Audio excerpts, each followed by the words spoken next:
we were raised with the mindset of money doesn't grow on trees. But the reality is that money is out there. It's literally floating through the air and you just need to grab it. You need to understand the financial health of your business if you want to get to a point where you can start generating really significant revenue and significant profits. Congratulations, you're a millionaire. And I was like, wait, what?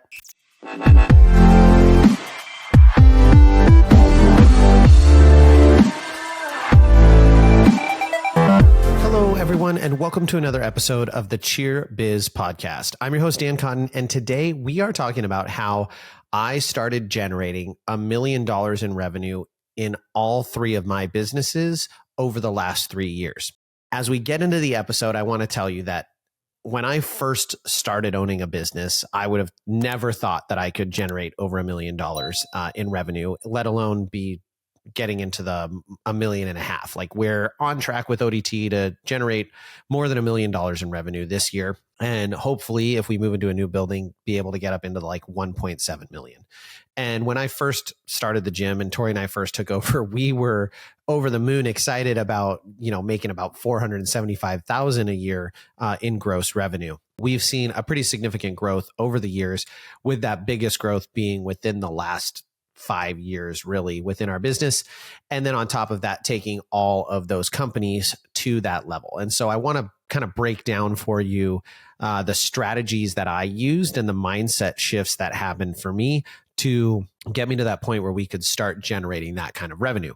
One of the things that was interesting is this last year, I actually started personally paying a coach to focus on some of the more financial side of things with me, more personal financial and other investment opportunities that I could be taking advantage of in my life.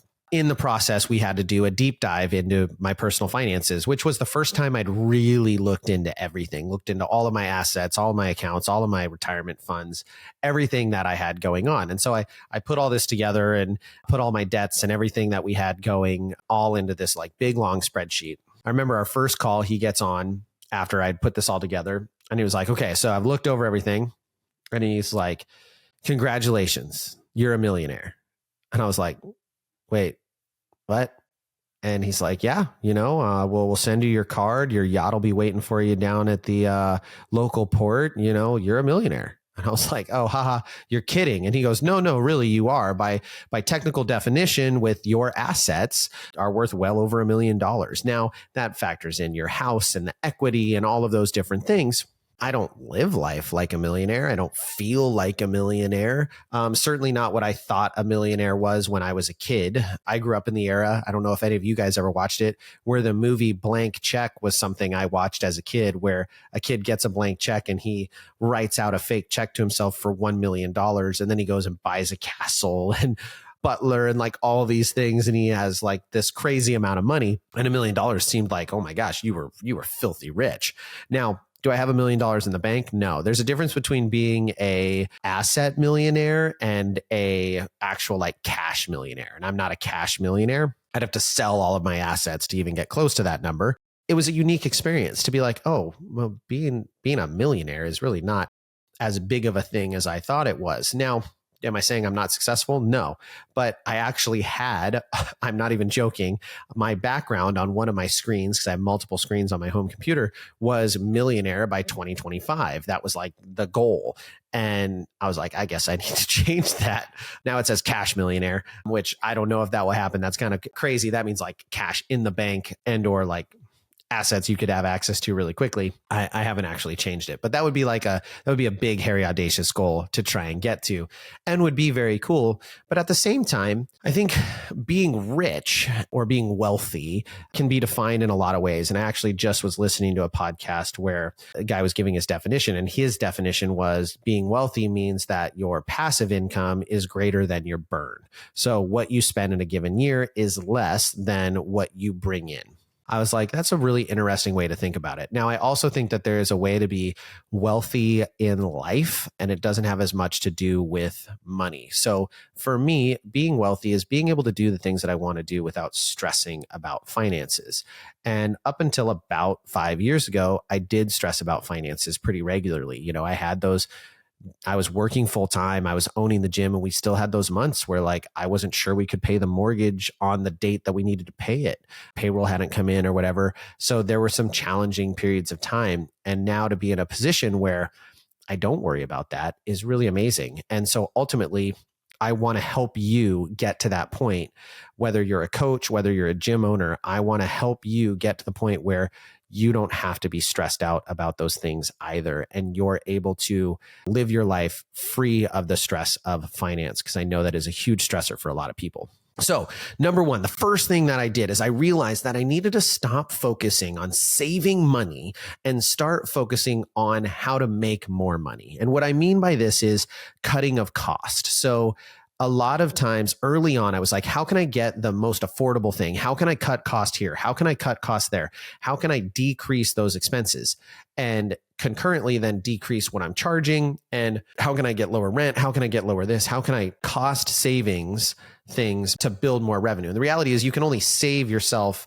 You can't really save yourself into being wealthy, into generating more revenue. You have to start focusing on making more money. So at some point, once you've started executing things well and the things that you're doing, you have to stop looking at how do I cut costs and start looking at how do I add programming? How do I get higher ticket clients? How do I get more people in the door? How do I get people who are already in the door paying more money? How do I squeeze more out of this orange so I can actually start to generate revenue? And when I started focusing on that, the exponential increase is massive. So you can only save yourself so far. You can only decrease costs to zero. And if something costs me nothing, then I've only saved that, right? I can increase what I can bring in. I can increase my revenue exponentially, essentially limitlessly to some extent. Obviously, I'm limited by space and time and coaches and those kind of things, but I can continue to exponentially increase my revenue by focusing on growth versus focusing on savings. And I think naturally, a lot of us look at, how do we focus on saving money? How do we focus on decreasing costs? Because that was how we were raised in a lot of ways, because we were raised with the mindset of money doesn't grow on trees. But the reality is that money is out there. It's literally floating through the air, and you just need to grab it. You just need to find ways to get that money into your business. I promise you that for the 99.9% of you, there are more consumers in your area than you could actively service, right? There are more kids in my one city that my gym is in. There are more kids in my city than I could actually service in my gym in a given week. So it's the scarcity of potential clients is not my issue. My issue is product that they're ready and willing to buy at a price point that they're willing to buy it at a value that they believe warrants the price that I'm charging. So focusing on making more money, creating more opportunities for money to flow into my business became a really critical component to getting to that kind of wealth mindset. Number two was I learned about the financial side of business. I learned about proper pricing. I learned about taxes. I learned about investment, and I learned about financial levers. And I started learning about how to utilize those better as a business owner. Now, this was less critical for ODT and much more critical for Dream Camps and for Next Gen, but understanding how to utilize our finances strategically and how to apply leverage in different ways, even if that leverage was utilizing employees to get more product out of the time available in the day, but pulling on those different financial levers to increase our revenue was an absolutely critical component. I had to understand the finances to have a better idea of where I needed to go. And I hear this from owners all the time where they're like, I need to make more money. I need to make more revenue. I need to get more kids. I need to get more this. And then I ask them key questions about their metrics, about what their revenue is, about where they're at. And they're like, well, I don't actually know the answer to that.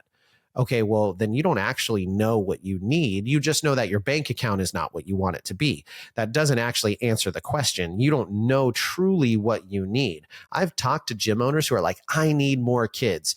And the reality is that every single kid they added was actually costing them more money because their pricing was incorrect. You need to understand the financial health of your business if you want to get to a point where you can start generating really significant revenue and significant profits. If you don't understand those things, then they're never going to align and you're just going to be stabbing in the dark. Now, can you get really lucky? Yes. I've also talked to owners who are making great money. And when I go, hey, what's your pricing strategy? They're just like, I don't know. I mean, I just kind of set the price. And I'm like, okay, well, what other investments do you have going on? Or what other ways are you leveraging your funds? And they're like, I don't know. I'm not really. And I'm like, okay, well, what are your different financial levers? How are you getting funding for new equipment or new buildings? And they're just like, I don't know. I just applied and I got accepted for this building and bada bing, bada boom. Like they just got lucky, which is great. I just don't want to rely on luck. I want to know that I'm going to be successful. I don't want to cross my fingers and hope and pray that this thing is going to work out. Number 3 is that I took measured risks. Now, when I say measured risks, that doesn't mean I just went willy-nilly and I took every opportunity that came around. I just YOLO'd it and said, let's go. I took measured risks. I had opportunities. I did an assessment and then I made moves. I didn't spend weeks and months and years analyzing things because money loves speed. Money likes things to move quickly. You're going to generate more money if you can scale at speed. Now, wealth loves time. In order to build personal wealth, it just takes time. That is the key metric. The same guy I mentioned talking about wealth also will tell you, how do you get wealthy? So the answer is slowly. It rarely happens overnight. Yes, we have those people who, bought Bitcoin and then it skyrocketed. Okay. Those are lucky people. That's not a repeatable result. The way to repeatably get wealthy is slowly, incrementally over time, making good decisions and being strategic. Now, making money, which is not the same as becoming wealthy, making money in your business happens at speed, being able to scale, being able to act quickly, being able to pivot, being able to take risks, being able to lose some money and make some money and do those kind of things. So I took measured risks in my company, which allowed me to scale. I'll use Dream Camps as an example. I'd been in Oregon forever. I'd been at the same location. Everything was the same. I was comfortable, happy. It was like a baby in the womb. Everything was great and wonderful. And I was just happy as could possibly be, but I was at 9 months and I was ready to come into the world. And last year we launched our first camp in another location. And simultaneously going into this next year, we lost our location we'd been at for 9 years because it went under. And so I had to pivot. And so I had to act quickly. I took some risks and I signed another contract. I got a new contract in Florida and I got a contract in a new location in Missouri. I am hosting all of my residential camps in new venues this year for the first time ever. I've been in the same venue for 9 years, did one new venue last year. And now this year I'm in 3 new venues. That's taking a measured risk. Is it a risk? Absolutely. There's higher costs, there's higher expenses, there's all sorts of challenges, but there's also all sorts of benefits. And this is the biggest year to date we're going to have. It's pretty exciting. This will be the first year that company breaks that $1 million mark in gross revenue. And I'm super excited about it. You have to be willing to take those measured risks. You have to be able to take the opportunity. I'm in the process, I kind of think I already mentioned in this one, the process of taking another measured risk of moving into a new facility. And this new facility is more expensive. And we had to create a plan. And this is a measured risk. We're not getting into the analysis paralysis of I analyze every single thing. It's like, these are the opportunities that exist. These are the ways that we're going to be able to focus on making more money. That's how it's going to support the higher rent. It's, a reasonable increase for the space and size and ability we're going to be able to add to making revenue. This makes sense. Let's go. If we were not fast in making those decisions and finding those results, the people that we're trying to rent the building from would have found another renter. So we have to be fast. We have to make smart decisions, but we have to be willing to take some risk and hang it out there just a little bit. Ultimately, making $1 million, like I said, it's not the same as it used to be. It sounds really cool. And when you make it, when you do it the first time, it's pretty cool. It feels unique. But I'll be honest, the first time we made $1 million in the gym, with the gym alone, not counting Dream Camps at all, I didn't even know it happened. I'm not even lying. I didn't even know it happened. It was like February and I was looking at the last year's financials and I was like, oh, wait a minute. We broke the $1 million mark. That was it. There was no ticker tape parade. There was nothing like that. We didn't have champagne, nothing. It was just like, oh, cool. We did that. It felt cool. And then you know what happened? Just like everything happens with every other entrepreneur, Okay, now what's next? Okay, now we need to get to 2. Now we need to get to 3, right? That pressure to continue to increase just mounts again. You can get there. I will tell you, if I can get there with no business knowledge, with making the mistakes that I've made, if I can get there, you can get there. Okay, you can do it. If you need help on this, please reach out. I got your back. This is literally what my mission in life is to help gym owners or cheer industry professionals, people who want to be professionals in this industry, help them make a good living for themselves and their families while delivering an amazing product to their clients in this industry that I love and care about so much. So if you need help, reach out. Me and my team at NextGen are here. We have your back. We want to help you. That is why we exist.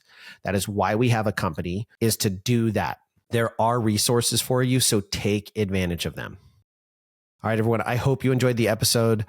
I'm headed out here tomorrow. I'm traveling, doing a bunch of camps. Then I'm headed to Dallas for a conference, which I cannot wait for. It's going to be absolutely amazing. I hope I see you there. If this podcast is released after that conference, I hope I saw you there. And if not, I hope I see you at our next conference. You don't want to miss these things. We have so much great content.